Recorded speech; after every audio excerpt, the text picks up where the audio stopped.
Hello everyone, my name is Caleb Eisenhower and this is my presentation on unequal protection and the discriminatory aspects of the Fourth Amendment. The Fourth Amendment is a fairly straightforward amendment, but not all groups were treated fairly when it comes to the interpretation of the Fourth. I will be using two cases to show how African Americans and homosexuals were discriminated against through the use of the Fourth Amendment. Mapp v. Ohio is the first case I will discuss and took place in 1961. Dolphrey Mapp was an African-American woman and is pictured in the bottom left of the poster. Mapp was arrested for possessing pornographic books in her apartment after police entered her residence without a search warrant. Before this case, only the federal government was barred from using illegally obtained evidence. She was convicted of the charges, and the case went all the way to the Supreme Court. This case happened during the Civil Rights Movement and is considered a landmark case for it. And although race was supposedly not a factor in the court's ruling, it is clear that that race played a major role in the facts and significance of the case. Next came Lawrence v. Texas in 2003.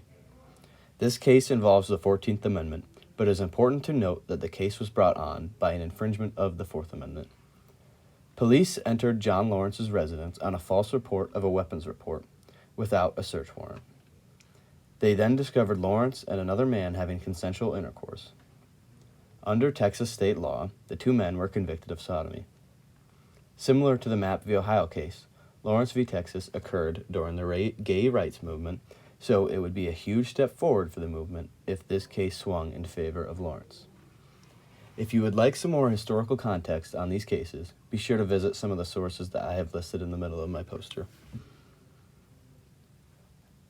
Both cases were ruled in favor of the oppressed and were huge step forwards for both movements.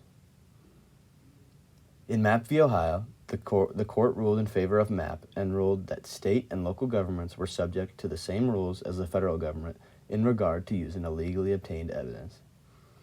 This ruling also gave a massive boost to the civil rights movement. The court ruled in favor of Lawrence as well. Their ruling gave American citizens a sense of privacy when it came to their sex life or sexuality. It was once again a massive step for gay rights. As pictured below on the right, Lawrence and his partner used their newfound positions of influence to further the fight for gay rights. As for the future of the Fourth Amendment, it is impossible to tell what is going to happen with technology advancing at the rate that it is. It is also impossible to tell what the government's ability to access digital media will be.